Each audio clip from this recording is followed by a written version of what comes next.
एक गांव में एक महात्मा रहते थे जिनका नाम महर्षि आनंद था। महर्षि के आश्रम में काफी शिष्य ज्ञान लिया करते थे। वहां पर अनेक विषयों की शिक्षा दी जाती थी। वे सभी को ज्ञान और शिक्षा प्रदान करते थे। उन्हें समाजशास्त्र, अर्थशास्त्र, भौतिक विज्ञान और हर प्रकार की चीजों का ज्ञान था जिसे वे अनूठे तरीके से सिखाते थे। और आखिर में वे अपनी शिक्षा का मूल्यांकन भी करते थे और उस परीक्षा में छात्रों को अपने मन की काम वासना को नियंत्रित करके दिखाना होता था। जब इस बार सारी शिक्षा पूरी हुई तब महात्मा ने अपने एक शिष्य राम को राजा के महल में भेजा ताकि वह वहां कुछ समय बिताकर भौतिक सुखों को देखें और समझें कि जीवन कैसे चलता है और किन चीजों पर काबू रखना आवश्यक होता है। राम हर चीज के बारे में जानकारी रखता था। वह बहुत ज्ञानी और विद्वान बन चुका था। उसे अर्थशास्त्र, समाजशास्त्र, भूगोल, भौतिक शास्त्र हर चीज की जानकारी थी। लेकिन अब उसकी शिक्षा बहुत खास थी, इसलिए महात्मा ने उसे वहां भेजा। अगले दिन राम राजमहल में गया और कहा, मुझे गुरुदेव ने भेजा है। राजा ने कहा, तुम काफी विद्वान प्रतीत होते हो, इसलिए आज से तुम रानी का मार्गदर्शन करो। गया, जहां भी किसी चीज की आवश्यकता हो तुम्हें उनकी सेवा करनी होगी। राम ने कहा, जी महाराज, जैसी आपकी आज्ञा।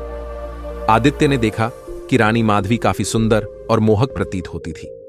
उनका गोरा बदन, काले घने बाल, पतली कमर और उनका यौवन देखकर उसका मन हर्षित और कामुक हो गया।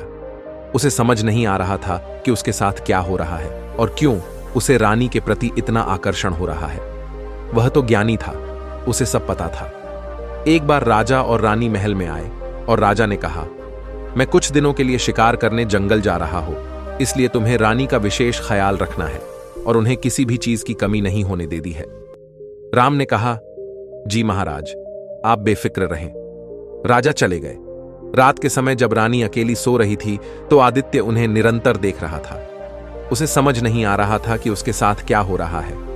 उसे अपने गुरुदेव के उपदेश याद आ रहे थे, लेकिन रानी की सुंदरता से उसका मन विचलित हो रहा था।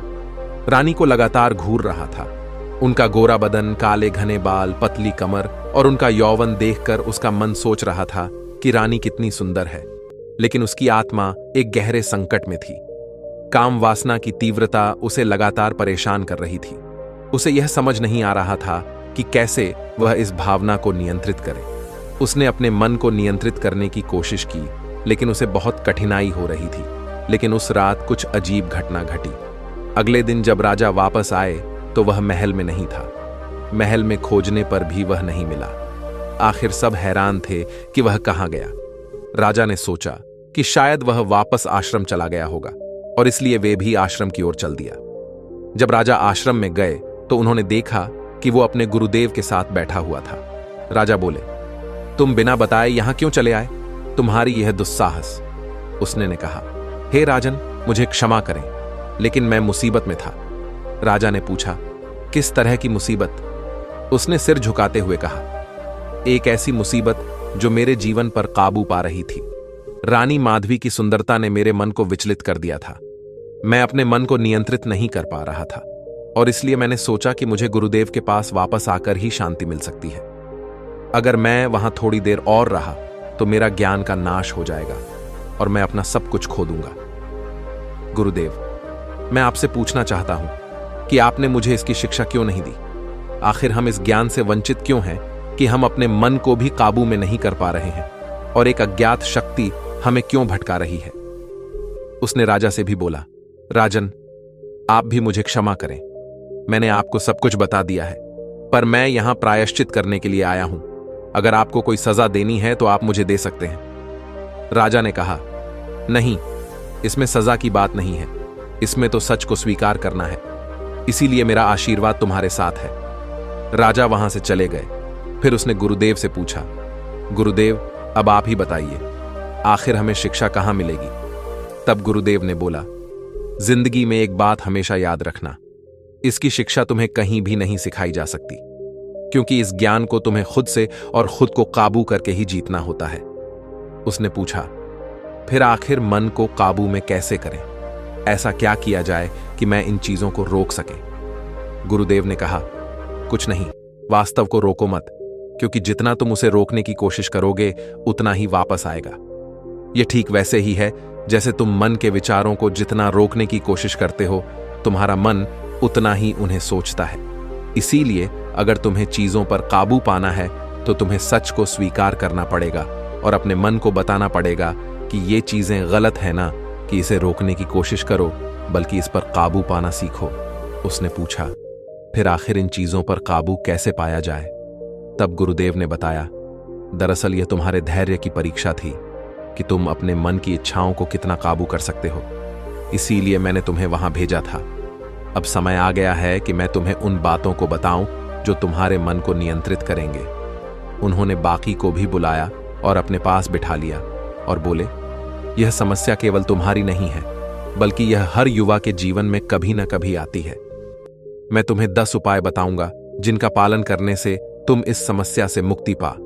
पहला उपाय संयम। महाशय ने कहा, पहला उपाय है संयम। काम वासना को नियंत्रित करने के लिए सबसे पहले तुम्हें अपने विचारों और इच्छाओं पर संयम रखना सीखना होगा। जब भी तुम्हारे मन में कामुक विचार आए, उसे दूसरी ओर मोड़ने का प्रयास करो। ध्यान, योग और प्राणायाम का अभ्यास करो। दूसरा उपाय सत्संग। महर्षि ने आगे कहा, दूसरा उपाय है सत्संग। अच्छे और धार्मिक लोगों की संगति मेरा। उनके साथ समय बिताने से तुम्हारे मन में शांति और स्थिरता आएगी और कामुक विचार दूर होंगे। खुद से वार्तालाप यानी अपने विचारों और भावनाओं के साथ साथ संवाद करना और उन्हें समझने का प्रयास करना है। यह एक महत्वपूर्ण अभ्यास है जो मानसिक स्वास्थ्य और सामाजिक संबंधों को मजबूत बनाने में मदद कर सकता है। तीसरा उपाय सब ग्रंथों का अध्ययन। महर्षि ने बताया, तीसरा उपाय है सर्द ग्रंथों का अध्ययन। भगवद गीता, रामायण, महाभारत जैसे ग्रंथों का नियमित अध्ययन करो। यह ग्रंथ तुम्हें जीवन के उच्चतम आदर्शों की ओर प्रेरित करेंगे और कामुक विचारों से दूर रखेंगे। चौथा उपाय नित्य ध्यान। चौथा उपाय है नित्य ध्यान। ध्यान करने से मन शांत और स्थिर होता है। प्रतिदिन कुछ समय ध्यान में बिताओ। इससे तुम्हारे विचार शुद्ध होंगे और कामुकता की भावना कमजोर पड़ेगी। महर्षि ने समझाया। पांचवा उपाय शारीरिक परिश्रम। महाशय ने कहा, पांचवा उपाय है शारीरिक परिश्रम। शरीर को सक्रिय और स्वस्थ रखने के लिए प्रतिदिन व्यायाम करो। शारीरिक परिश्रम से शरीर में ऊर्जा का प्रवाह सही दिशा में होता है और अनावश्यक इच्छाओं पर नियंत्रण होता है। छठा उपाय नियमित आहार। छठा उपाय है नियमित आहार। सही समय पर संतुलित आहार। लोग अत्यधिक मसालेदार और उत्तेजक भोजन से बचो। स्वस्थ आहार तुम्हारे शरीर और मन दोनों को संतुलित रखेगा। महर्षि ने कहा, सातवां उपाय सेवा भाव।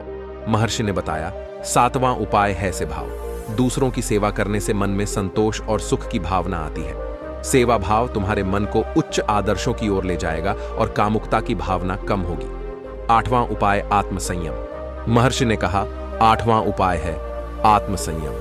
आत्मसंयम का अभ्यास करो। अपनी इंद्रियों को नियंत्रित रखो और उन्हें अनावश्यक रूप से भटकने मत दो। इससे तुम्हारी इच्छाएं नियंत्रित रहेंगे। वर्ष उपाय ईश्वर भक्ति न। वहां उपाय है ईश्वर भक्ति। नियमित रूप से भगवान का स्मरण करो, उनकी आराधना करो। भक्ति से मन की शुद्धि होती है और कामुकता की भावना कम होती है। महर्षि ने समझाया। 10वां उपाय स्वाध्याय। महाशय ने कहा, 10वां और अंतिम उपाय है स्वाध्याय। स्वयं के मन और विचारों का अध्ययन करो। अपनी कमजोरियों और ताकतों को पहचानो और सुधारने का प्रयास कर रहा है। आत्मनिरीक्षण से तुम्हारे विचार शुद्ध होंगे और कामुकता की भावना नियंत्रित होगी। राम ने महर्षि आनंद द्वारा बताए गए सभी उपायों को अपने जीवन में अपनाना शुरू किया। कुछ समय बाद उसने महसूस किया कि उसकी कामुकता की भावना धीरे धीरे कम हो रही है और उसके जीवन में एक नया आत्मविश्वास और शांति आ रही है। राम ने महर्षि आनंद के पास वापस जाकर उन्हें धन्यवाद दिया और कहा, महर्षि जी, आपके द्वारा बताए गए उपायों ने मेरे जीवन में एक नया प्रकाश फैलाया है। अब मैं अपने जीवन को एक नए दृष्टिकोण से देख रहा हूं और पहले से कहीं अधिक शांत और संतुष्ट हूं। मेहर से आनंद ने मुस्कुराते हुए कहा, राम, जीवन में हर समस्या का समाधान होता है। हमें उसे सही दिशा में ढूंढने की आवश्यकता होती है। तुम्हारे जैसे युवा ही समाज का भविष्य है और तुम्हारा आत्मसंयम और धैर्य समाज के लिए प्रेरणा बनेगा। राम ने महर्षि आनंद के चरणों में नमन किया और एक नए जीवन की शुरुआत की।